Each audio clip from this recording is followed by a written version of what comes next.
Pessoal, boa tarde. Desculpa a demora e o imprevisto.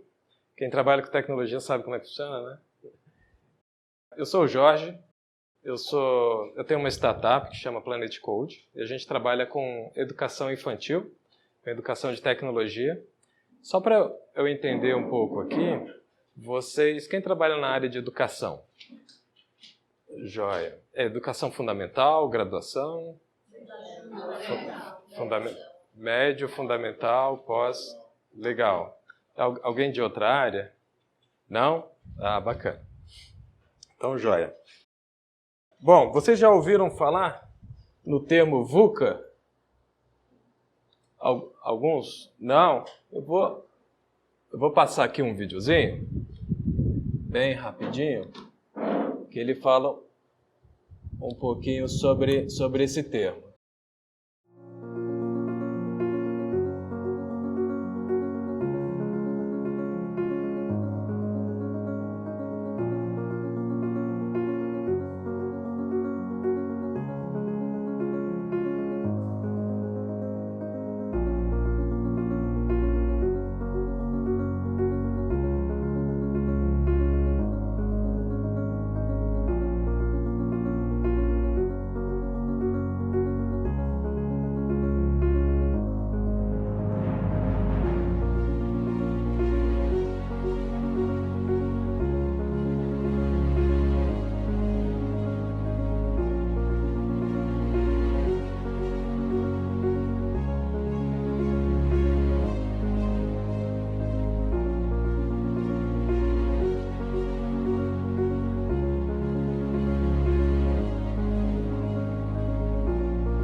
Bom, pessoal, o VUCA é um acrônimo para americano. Ele foi desenvolvido pelo Exército na década de 90 para eles simularem cenários de batalha. E eles encontravam isso. É um ambiente, às vezes, desconhecido, com muita volatilidade, muito complexo. Eles não conseguiam se fazer previsões do que ia acontecer. E é um cenário que a gente vive no nosso dia a dia de hoje. A gente não sabe o que vai acontecer. São muitas influências, muitas mudanças que impactam a vida de todo mundo, né? A vida no nosso dia a dia e na nossa vida profissional. E refletem isso nas empresas, nos mercados, nas indústrias, etc. Tá? E muitas dessas mudanças, muitos desses fenômenos VUCA, vamos dizer assim, eles são causados por algumas variáveis, né? Algumas delas são essas aqui. Dessas aqui, quais vocês acham que é aquela que traz um maior impacto, uma mudança mais rápida na nossa vida? Tecnologia, né? Todo dia a gente tem uma coisa nova surgindo que de alguma forma vai mudar a nossa vida. As outras questões elas mudam, mas elas dependem às vezes de governos ou de uma situação específica. Elas são menos voláteis, né? Elas são mais controladas e mais demoradas. E a tecnologia hoje, aqui está um pouquinho embaralhado por causa da conversão, mas a tecnologia hoje, o que é capaz de fazer? O computador ele consegue ler texto escrito ou digitado, ele consegue ouvir, ele consegue interpretar, robôs conseguem andar. Hoje a gente tem drone, eles voam, eles conseguem fazer várias coisas que nós fazemos, que a gente fala de cognição. E isso, muitas vezes, mais rápido e com mais volume de informação que a gente consegue processar. E tudo isso traz alguns problemas e algumas oportunidades. Quais são os problemas? Que com toda essa capacidade, eles vão acabar fazendo tarefas que a gente faz. E eles podem mudar mercados também. Mas também trazem muitas oportunidades. Eu trabalho com tecnologia há mais de 20 anos, sempre trabalhando com inovação. E toda vez que eu trabalhava num projeto, alguma coisa nova, sempre resultava em alguma área ou ser desfeita ou muitas pessoas serem mandadas embora. Mas também aquelas pessoas que se preparavam, elas tinham muitas oportunidades profissionais, elas acabavam ganhando mais, elas tinham mais chances profissionais que antes era inimaginável para elas, tá? Então, assim, a gente tem esses dois cenários. A gente tem que saber como a gente vai se preparar para essas mudanças. E hoje as mudanças elas estão cada vez mais rápido.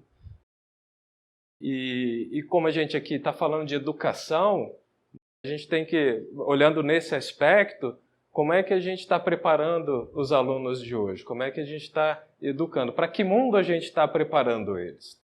Então, essa é uma pergunta que a gente tem que fazer. Uma outra questão também são os próprios educadores, né? Como é que os educadores vão se posicionar nesse novo cenário? Qual vai ser o papel deles? E das próprias instituições de ensino, tá? Então, são algumas coisas. E vou ponderar aqui alguns pontos, né? Principalmente nas oportunidades, porque aqui a gente vê mais oportunidade do que problema. Nas oportunidades, a área de tecnologia ela vai crescer cada vez mais e é uma área hoje que ela é defasada. Tá? Então a gente precisa de pessoas que sejam técnicas nessas áreas. Tá? Vão surgir novas profissões, a gente vai dar uma olhadinha nisso. Um termo aqui que eu coloquei é doping de profissões. Né? Também que vai ser a mudança das profissões existentes. Como é que elas vão como é que as atividades elas vão ser exercidas em incorporação de novas tecnologias. O empreendedorismo, como é que a gente estimula e cria empreendedores que podem usar essas novas tecnologias para criar um negócio, criar uma empresa. E criação de novos mercados é consequência do próprio empreendedorismo. E nessas questões de desenvolvimento de tecnologia, quais vocês acham que é a profissão que é mais afetada? São as profissões as específicas, mecânicas, as opções mais específicas, mais mecânicas, são realmente as mais afetadas, mas não são as únicas, afeta todas as profissões, inclusive profissões bem sedimentadas, como advogados, como médicos, como psicólogos, que a gente acha que são altamente especializadas, mas elas vão ser muito impactadas também. Tem um estudo da McKinsey, que ele é bem interessante, e ele fala quais são as atividades dentro de cada profissão que elas podem ser substituídas por algum tipo de automação. E aí ele separa aqui em algumas categorias. Então, dentro de toda profissão, todo profissional, ele executa essas atividades. E divide o tempo dele, a hora dele, entre essas atividades. Então, por exemplo, vamos pegar aqui um professor ou um gestor.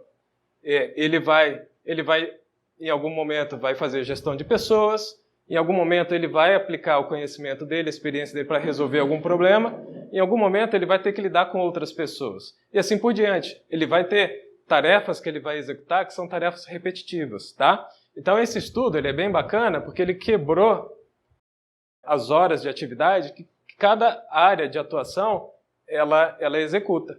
Então vamos pegar aqui, ó, áreas de alimentação, acomodação, restaurantes, hotéis. Eles passam 48 horas, 48% na realidade, das horas deles fazendo atividades repetitivas. Então essas atividades elas têm 78% de chance de serem substituídas por alguma automação, tá? Então esse relatório a gente lê assim, é bem interessante. E na educação, você tem um percentual bem menor de horas de atividades repetitivas e um percentual grande de horas na aplicação do conhecimento, que eu imagino que seja a transmissão daquilo que você conhece para o aluno ou coisa do tipo. Mas e dessas atividades, desses 29% das horas, 18% dessas horas tem chance de sofrer alguma automação. Então, assim, independente da área de atuação, sempre tem uma chance de surgir alguma automação que vai substituir alguma atividade que a gente executa, tá? Esse relatório, inclusive, dá para pesquisar por todas as profissões, depois eu mando o link para vocês.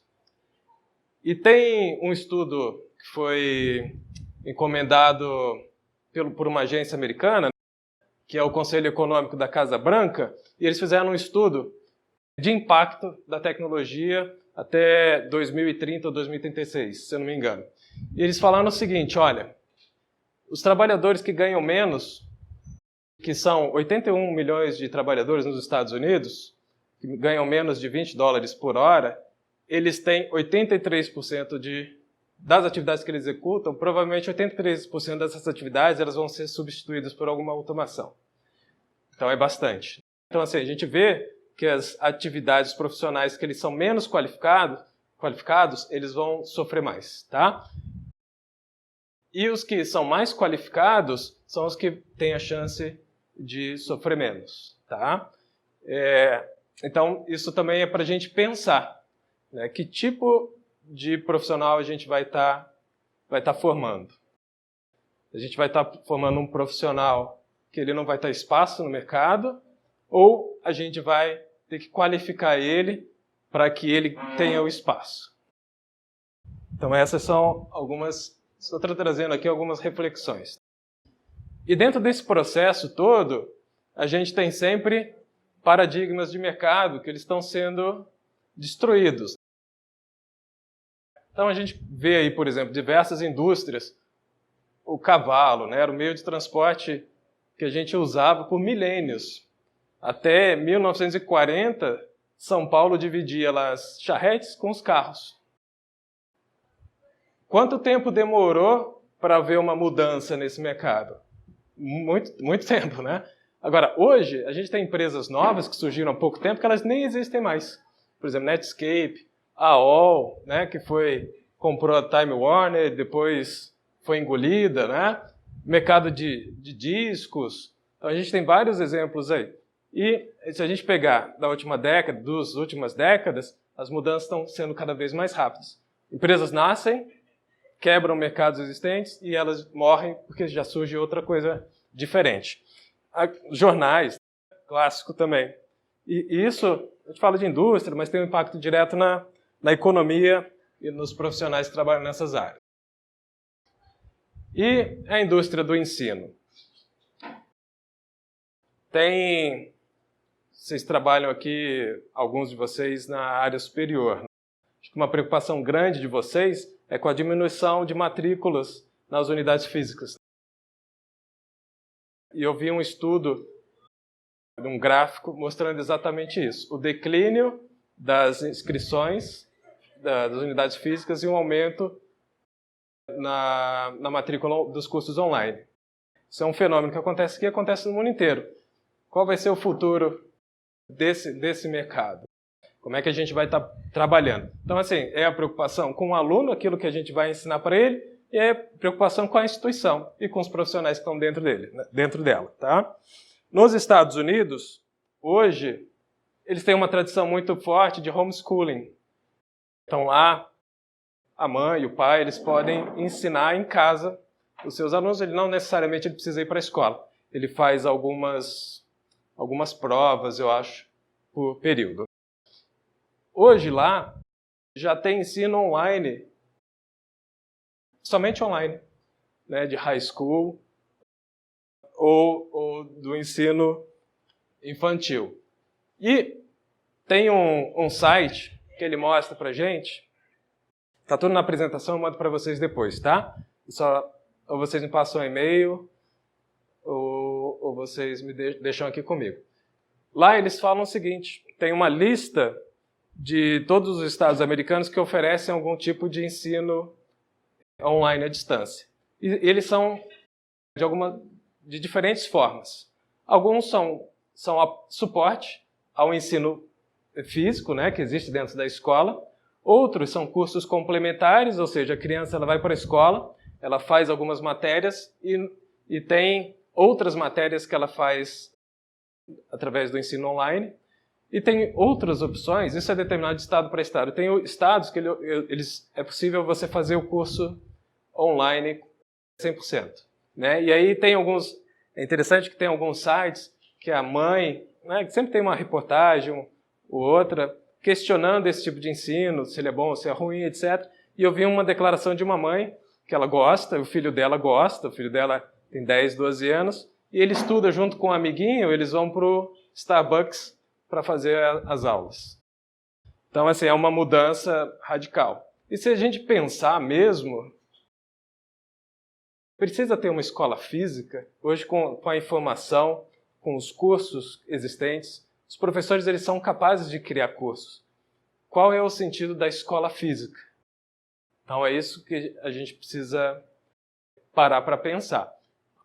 Eu vi uma matéria de um especialista também americano, ele falando que a escola, o pensamento dele, a escola vai virar um centro de excelência, onde lá você vai conseguir desenvolver coisas que você não aprende simplesmente na passagem de conhecimento. Vai ser um centro de desenvolvimento de conhecimento, com uma diferenciação do que acontece hoje. E coisas que eu já falei, qual é o impacto disso para os profissionais da educação? Então, a gente tem as escolas, os cursos online, conteúdo, a passagem de conteúdo, ela tem conteúdos muito bons que a gente aprende com cursos que eles são bem feitos. Né? Hoje, tem um monte de youtuber aí fazendo sucesso com a criançada, porque eles conseguem explicar de uma forma bem, às vezes, melhor do que alguns professores. Então, qual vai ser o papel do professor? Ele pode virar um divulgador digital, por exemplo. Qual vai ser o papel dele dentro da escola? Então, são coisas que a gente precisa pensar. Né? E hoje a gente já tem visto algumas ferramentas baseadas em inteligência artificial, que ela ajuda o aluno a melhorar em determinada deficiência. Então, o aluno ele faz uma série de atividades, de exercícios, e aí, de acordo com o resultado, o próprio sistema vai passar para ele quais são as atividades que ele precisa fazer dali em diante, porque foram nessas atividades que ele teve um score mais baixo, uma avaliação mais baixa. Então, ele já entende a deficiência do aluno e propõe novos exercícios para ele melhorar. Então, isso já tem algumas ferramentas nesse sentido. E falando das oportunidades, né? Aqui na área de tecnologia, a demanda vai ser cada vez maior. Tudo vai consolidar, no final das contas, em alguma solução que envolva tecnologia. No Brasil, hoje, tem alguns números que divergem aí, mas aproximadamente 200 mil vagas hoje abertas no mercado de TI. E é uma média de crescimento de 4% ao ano. Então, é uma oportunidade para quem quer entrar no mercado de trabalho. E a gente vê a recessão aí em todas as áreas, um monte de empresa demitindo, né? Nos Estados Unidos, a indústria de tecnologia ela representa 10% do PIB. É muita coisa. E o número de profissionais lá gira em torno de 11 milhões, alguma coisa assim. É muito grande. E é um mercado que não para de crescer. E também é uma oportunidade de pessoas daqui trabalharem fora. Isso acontece. Tenho diversos colegas que trabalham fora. E novas profissões. Então vão surgindo tecnologias, surgem oportunidades novas. YouTuber. Uma coisa, há 10 anos atrás, ninguém se falava nisso, nem imaginava que isso ia existir. Mas hoje a gente já pode falar piloto de drone, cientista de dados, né? O que é isso, né? São todas profissões novas que surgem. Atletas de esportes, gamers, fazem sucesso, operadores de robô, a gente está falando de realidade virtual, tem um monte de coisa. E o que eu chamo de doping de profissões. O que é isso? Então, assim, muitas das atividades que a gente executa, elas vão ser substituídas. O computador vai fazer melhor que a gente. E o que vai sobrar para a gente? A gente é especializado, às vezes altamente especializado. A gente vai deixar de fazer aquilo que o computador faz. Por exemplo, a gente vai num hospital. A primeira coisa que a gente passa é pela triagem. Então o médico vai lá avaliar qual é o nosso estado, etc. Então ele mede a pressão, etc. Né? Faz algumas perguntas. Isso consome um tempo dele, é um tempo considerável. E é ele e diversos outros médicos fazendo só diagnóstico. Daqui a alguns anos, a gente vai vai ter um aparelhinho que a gente vai colocar no dedo, isso aqui já vai direto para o sistema, né? Ele já vai saber tudo da gente. Vai saber temperatura, pressão, pode fazer análise sanguínea. Existem diversos testes que podem ser feitos. E aí vai dar chance para o médico ele trabalhar naquilo que realmente interessa, né? No tratamento, nas cirurgias. Isso, por um lado, é ruim, né? Talvez alguns profissionais que só tenham essa especialidade, só façam bem só isso e não façam as cirurgias, os tratamentos bem, eles vão perder espaço. Mas olha a mudança que vai trazer isso, na sociedade inclusive. A gente pode ter muito mais médicos para atender toda a demanda, toda a carência que a gente tem, né? Nas filas de cirurgia, de transplante, etc. Então a gente vai começar a fazer aquilo que realmente interessa. Tá? Mesma coisa aqui, o engenheiro. Isso aqui é uma peça desenhada pelo computador, com inteligência artificial. Essa é uma peça desenhada por um engenheiro. A peça desenhada pelo computador, ela é muito mais eficaz, ela utiliza menos recursos e muito mais resistente. E o que vai servir para o engenheiro? Bom, assim, o engenheiro que ele se formou para fazer desenho de peça, esse cara está morto. O que o engenheiro ele vai ter que estar preocupado? Na solução. Ele vai criar um carro, ele vai criar, sei lá, um liquidificador, uma geladeira mais eficiente. Ele não vai ficar preocupado em desenhar o parafuso do pé da geladeira. Então é isso que eu chamo de doping de profissões. E isso vai acontecer em todas as áreas. Psicólogos. Daqui a pouco você vai estar falando na frente de um computador, ele vai estar analisando a sua voz, ver se você está nervoso, suas expressões faciais, vendo se você está mentindo ou não. E o psicólogo ele vai estar preocupado com o quê? Em dar o tratamento adequado para você, de acordo com esse diagnóstico prévio. Tá? Na educação pode acontecer a mesma coisa. O computador identificar a carência da criança. Como é que a gente vai trabalhar? Qual vai ser o papel do professor? Ele vai estar mais preocupado na metodologia de ensino ou em simplesmente ficar repetindo para ele o mesmo conteúdo que ele 100 vezes, que ele ainda não conseguiu assimilar? Então é uma outra questão. E o próprio empreendedorismo.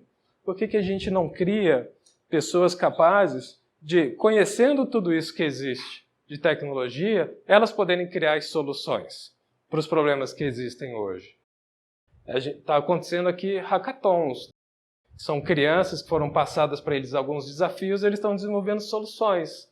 Isso podia estar dentro de todas as escolas. A gente ia criar muito mais oportunidades e menos desemprego. Existem hoje no Brasil 12 mil startups, a maioria delas ligadas de alguma forma com tecnologia, em diversas áreas. É um mercado crescente por diversos motivos e existem ecossistemas preparados para isso, de investidores, de mentores, de aceleradores. Né? Então, é uma oportunidade também.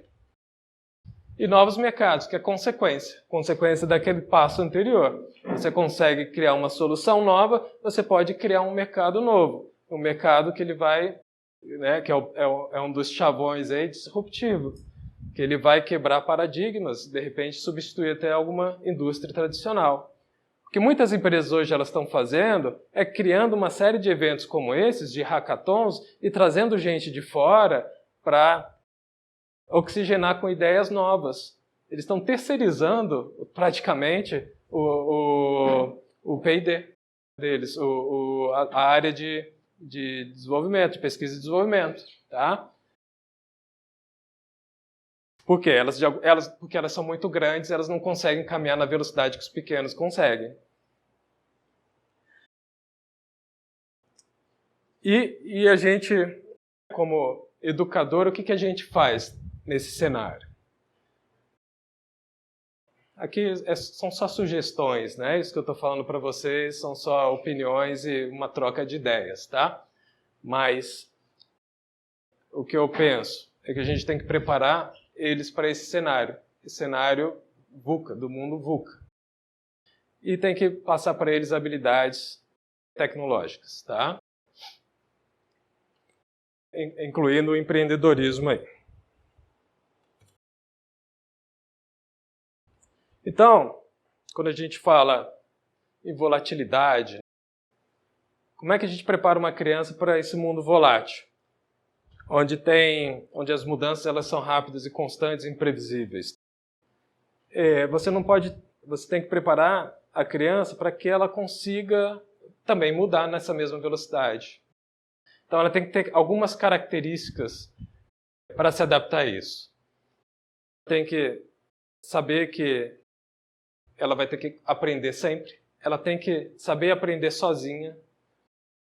E ela tem que ter um pensamento sempre inovador. Ela pensar sempre em como ela pode melhorar alguma coisa. Se ela não está pensando, o outro está. E esse outro vai inventar. E ela vai ir atrás. Ela vai ser um seguidor. Então aqui são habilidades comportamentais. A incerteza.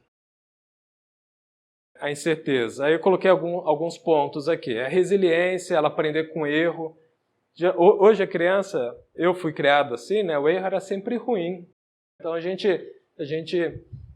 nem tentava com medo de errar, porque a gente sabia que algo ruim ia acontecer.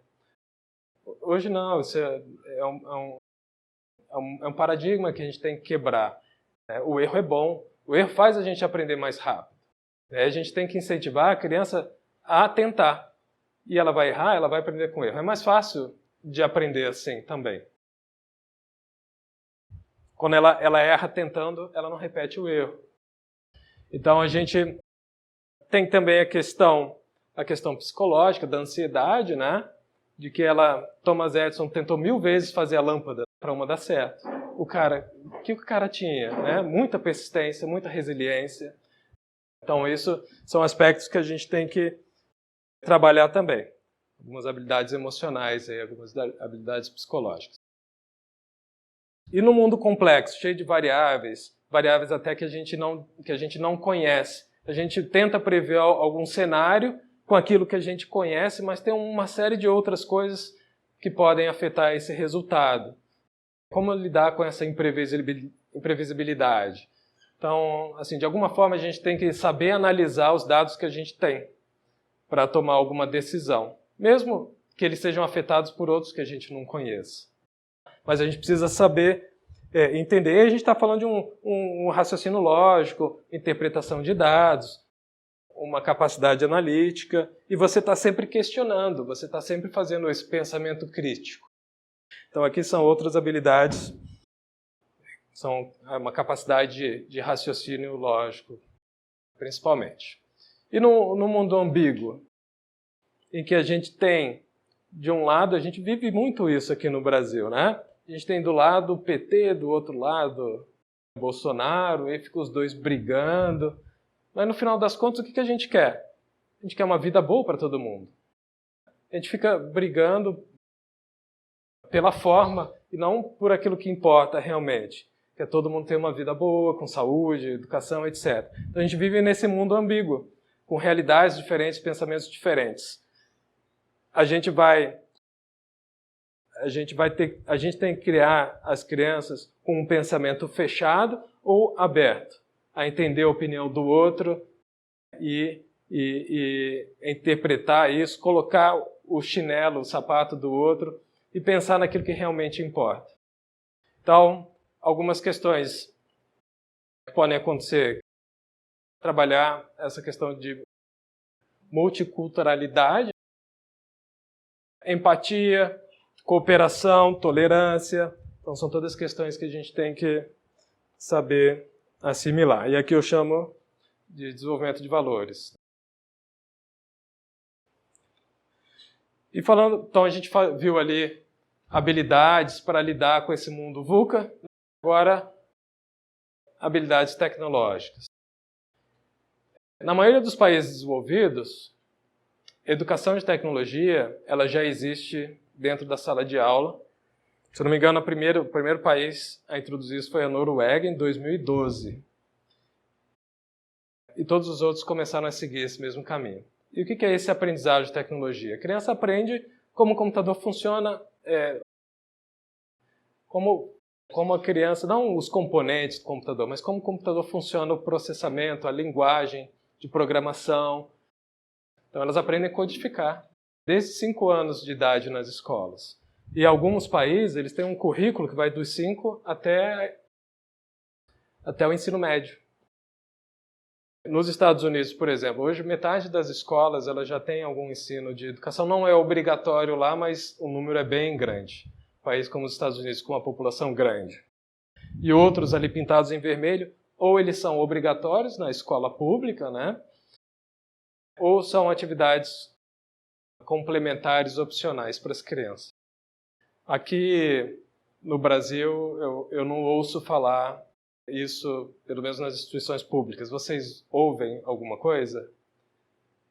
Tem um movimento no estado, parece, de São Paulo, agora, do currículo, né? Para incluir robótica. Uhum. As que eu estava falando. E professor de tecnologia nas escolas. Mas não vi nada acontecer. É difícil, né? Aqui a gente demora muito para ter alguma iniciativa. Então, hoje, a gente tem aí 44 milhões de estudantes nas escolas. Não é obrigatório. Hoje, menos de 1% dos alunos, das crianças em idade escolar, ela tem acesso a esse tipo de conhecimento. Muito desses menos de 1%, que na realidade é menos de 0,5%, muito vem de escolas particulares, de alto nível, e dessas redes que existem aí, Super Geeks, Redcode, tem algumas surgindo. que é um número muito pequeno, elas atendem muito pouco. E, geralmente, tirando as escolas particulares de primeiro nível, já que tem uma mensalidade muito cara, né, esses cursos extracurriculares, eles são cobrados, em média, mais de R$300 por mês. Quer dizer, eles são extremamente restritivos em relação ao acesso a essa informação. E mesmo nas escolas que tem, mesmo nesses cursos, você não tem um currículo completo. Você não tem uma sequência didática, uma trilha pedagógica que vale desde os 5 anos até o ensino médio, por exemplo.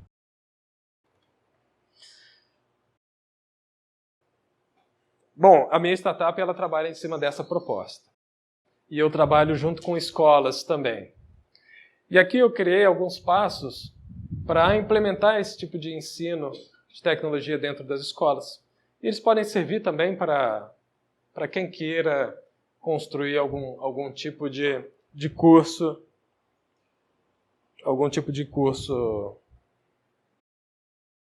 dentro de uma instituição de ensino ou fora. São alguns steps, alguns passos que a gente tem que observar. Primeiro é definir o objetivo. O que você quer com essa iniciativa? Que tipo de formação você quer dar? Para que tipo de aluno você vai oferecer isso? Para que série? Você vai trabalhar aspectos matemáticos, aspectos gramáticos, para onde você quer direcionar esse ensino? Ou somente no letramento digital, ensinar ele a programar ou entender como é que o computador funciona. Então, a primeira coisa é essa, é definir o objetivo desse seu programa. O segundo é a abrangência, né? Para quem você vai distribuir isso? Para quem você vai atingir? Quais são as séries, quais são as idades que você quer atingir isso, tá? Avaliar o resultado, como é que você vai medir isso, e definir o formato. Você vai fazer um curso regular, um workshop, palestras, hackathons, várias formas. Depois é avaliar os recursos. O orçamento que você tem para essa atividade, você criar um ambiente adequado, uma sala que seja propícia para esse tipo de ensino, escolher as ferramentas que você vai usar. A gente consegue implementar isso nas escolas sem precisar comprar ferramenta. A escola com um computador só, a gente já consegue ensinar crianças a partir de 7, 8 anos de idade até o ensino médio, usando algumas ferramentas que elas são gratuitas. E você consegue fazer cursos com diferentes graus de dificuldade, vamos dizer assim, ou com diferentes objetivos em todas essas idades, de uma forma gratuita. A única coisa que você precisa são os passos que a gente vai ver agora, mas é de pessoal qualificado, é você definir qual é o curso ideal, as aulas, os projetos, etc. Que é o currículo.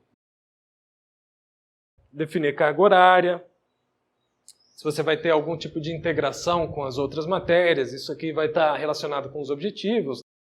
De repente é uma escola que ela prepara para um curso de vestibular específico, uma área específica, e você quer trabalhar, reforçar mais esse conhecimento. Então você ensina tecnologia, ensina programação e reforça ainda o outro conhecimento. E os profissionais?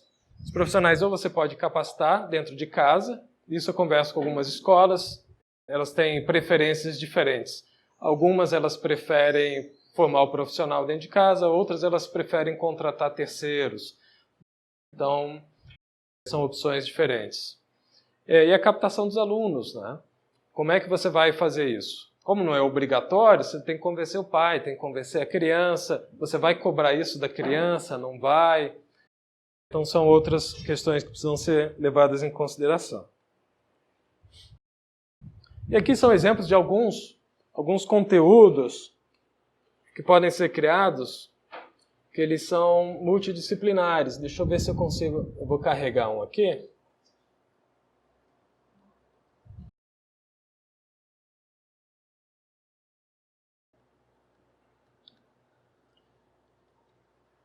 E a gente vai dar uma olhada, é um exemplo.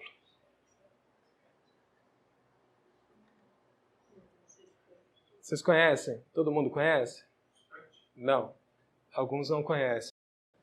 Então aqui o que é? Você é uma ferramenta de programação que ela é baseada em blocos.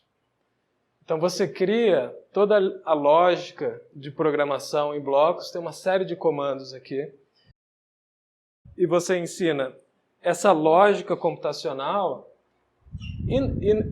e você pode criar projetos que sejam projetos específicos para melhorar outras habilidades das crianças. Então aqui, por exemplo, é uma corrida de matemática, né? Então, se eu tenho que acertar a conta aqui, ele não está aparecendo? Eu tenho que acertar as contas para o meu cachorrinho poder andar. E é uma corrida. Coloco qualquer coisa, ele não anda. Então, assim, você consegue estimular a criança, quase como uma gamificação, estimular a criança a criar o jogo primeiro, aprender como é que cria, depois ela usar aquilo lá, e você vai estar desenvolvendo uma outra habilidade nela, né? Alguma outra carência de repente, tá? Então aqui é um exemplo de matemática. Deixa eu pegar outra aqui rapidinho.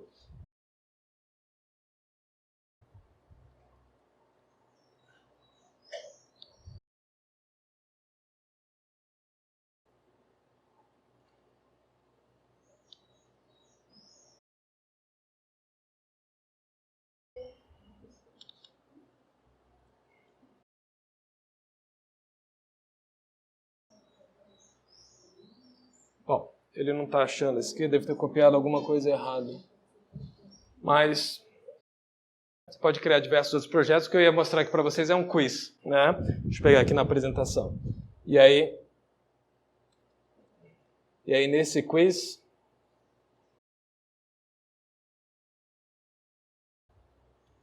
que está aqui, né? Quem sou eu? É quase parece um programa de televisão, né? Então ele dá algumas dicas e você tem que acertar aí quem era essa pessoa. Isso pode ser usado em diversas matérias, com um exemplo como esse. E o que eu percebi dando aula para as crianças? O que atrai, o que não atrai, o que é bom, o que não é. Uma coisa que eu procuro fazer é ensinar com bastante variedade. Então eu ensino a criança, por exemplo, a fazer aqueles tipos de jogos. Eu ensino a criança a fazer animações. Então ela vai criar história dentro de um contexto familiar, um contexto escolar, alguma coisa que faça sentido para ela. Mas também eu uso ferramentas também que possibilitam a criança fazer um aplicativo para celular também, gratuito. Ela instala no celular dela, ela pode colocar na loja do Google, distribuir para a família, para os amigos, tá? Então eu tenho cursos, por exemplo, que ela cria também sites gratuitos também, de forma gratuita, até hospedagem gratuita, e ela pode criar um site para ela, um pessoal, pode criar um blog, ela pode criar até um e-commerce, sem precisar pagar nada. Então aí você ensina a criança a criar a sua própria ferramenta, que vai ser útil para alguma coisa, né? E ela vai despertar o lado empreendedor dela, ela pode começar a pensar em outras coisas, tá? Carga horária, principalmente para crianças pequenas, né, não passa de 1 hora, elas acabam ficando entediadas. Então, o que eu recomendo é até 1h30 para as crianças maiores. E contexto, tem que ser coisa que faça sentido. Por que ela está aprendendo aquilo? Ela pode fazer algo útil com aquilo. E os projetos, eu procuro sempre materializar alguma coisa em cada aula. Então, cada aula é um projeto diferente. Eu não pego algo muito complexo em que ela vai fazer 10 aulas, um pedaço de cada coisa, e no final das contas ela não está vendo progresso ali. Então eu procuro fazer um projeto por aula. E linguagem, né? A gente viu aqui linguagem baseada em bloco. Isso é bom porque crianças, mesmo não sabendo ler, e a gente tem ferramentas para isso, elas podem desenvolver. E até 14 anos eu uso essas linguagens em bloco. A partir daí, eu introduzo a linguagem escrita, códigos escritos como Java ou coisa do tipo. E sempre estimulando a criança a superar desafios. A gente dá desafios para ela e ela, com a criatividade dela, trabalha a criatividade dela para criar uma solução. Bom, então aqui é a minha empresa, né? É a Planet Code, e a gente trabalha nesse tipo de segmento, que é oferecer educação de tecnologia para as crianças, tá? E qual que é o intuito disso? É levar isso para as escolas, para dentro das escolas, de formas diferentes. Eu vou falar aqui um pouquinho. Eu também procuro fazer o ensino à distância, online, onde qualquer criança ela pode ter acesso a partir da casa dela. Com isso, a gente pode atingir aí todo o país. Qualquer criança com acesso à internet, ela consegue, com valores bem mais acessíveis. A gente trabalha realmente com um ticket bem baixo. E a gente criou aqui uma série de cursos que eles são separados por fase, que ele vai lá desde os 5 anos até o ensino médio. Então aqui tem uma trilha, esses cursos, cada curso ele tem uma carga horária de 20 horas, né, e aí eles vão ensinar. Ele é progressivo, a dificuldade dele também ele é progressiva, tá? Então eu tenho cursos de 5 a 8 anos, de 8 a 16, para 16, maiores de 16, tá? Claro que, por exemplo, eu posso pegar a fase 2 e trabalhar com uma faixa de idade ali, não fica específico a uma série ou uma idade específica. Mas a gente procurou fazer um currículo que abrangesse todas as séries. E no final ali, a maioria desses cursos a gente consegue fazer sem a criança precisar comprar nada, ela com um computador simples ela consegue, mas tem algumas exceções, que, por exemplo, é eletrônica e robótica, tá? Até impressora 3D, eu ensino a criança a fazer objetos em impressoras 3D com ferramentas gratuitas na internet. A única coisa que ela não vai ter é a materialização daquilo que ela fez. Mas isso ela pode imprimir em qualquer birô que existe aí pela internet, ela vai pagar R$1, R$2, R$3, e ela consegue imprimir e receber isso na casa dela, tá? Então, a gente ensina ela a fazer. Não necessariamente de uma forma... Ela não tem custo adicional. Então, aqui são alguns exemplos. Então, a gente viu aqui o Squat. Esse aqui é para crianças não alfabetizadas, até 8 anos. Então, ele não tem texto, são só blocos. As crianças podem fazer games 3D, games 2D, impressão. Então, aqui, game, né? A gente fala game é porque atrai, né? Mas... num contexto pedagógico, pode ser mais como aqueles exemplos que eu mostrei. E a gente procura levar isso de algumas formas. Então, o que eu chamo aqui do modelo in school, eu vou com o meu instrutor na escola, eu faço aulas extracurriculares no contraturno da escola, a gente monta as turmas e oferece isso para as crianças interessadas. Aulas ao vivo. Então, eu tenho uma sala de aula virtual, onde as crianças elas podem fazer o cadastro e assistem a aula com um instrutor orientando ela. Pode ter salas de 12 crianças, né? Eu procuro trabalhar sempre com 6. Isso é aberto para qualquer criança, ou também é uma opção para as escolas também. De repente, a escola ela está num lugar distante, que eu não tenho um instrutor naquela área, e ela não queira capacitar um profissional dela, mas ela pode montar uma turma lá e deixar uma pessoa, um ajudante, e eu dou a aula com o meu instrutor nessa sala de aula remota, todas as crianças conectadas, e essa pessoa auxiliando ali nessa interação. Capacitação de professores também, a usar as ferramentas e a criar a metodologia de ensino. E o ensino online, que é o tradicional, são videoaulas gravadas, a criança ela pode assistir em casa, ou também pode, dentro da escola, a escola comprar os cursos e passar essas aulas para as crianças, e as crianças elas têm mais liberdade de horário em relação a isso, tá? Então essas são as formas que eu procuro levar esse tipo de ensino. E pessoal, era isso que eu queria passar para vocês. Não sei se vocês têm alguma dúvida. O modelo de negócio teu para as escolas é B2B ou B2C? Então, ele pode ser B2B, ele pode ser um B2B2C. Então, por exemplo, quando eu vou na sua escola, eu fecho uma parceria com você. Ah, legal. Eu vou com o meu instrutor dar aula para os seus alunos mas a captação quem faz sou eu, na realidade a gente está fazendo um B2B2C, né? Quem paga é o pai, né? Então, assim, existe essa possibilidade do pai do aluno matricular ele como se fosse um curso extracurricular, ou eu posso fazer um acordo com a escola. E a escola pode incluir todos os alunos ou só alguns, aí a escola define, tá? A gente... E aquele modelo online é só B2C. B2C, mas pode ser B2B também. A escola ela pode comprar, porque na realidade o que eu faço? Isso aqui tá sempre atrelado à capacitação. Então, por exemplo, eu capacito o professor, eu treino o seu professor e os seus alunos automaticamente têm acesso a todas as aulas.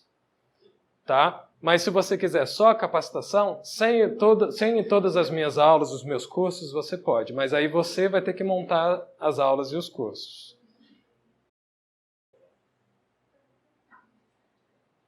Joia, pessoal? Obrigado aí pelo tempo de vocês, tá?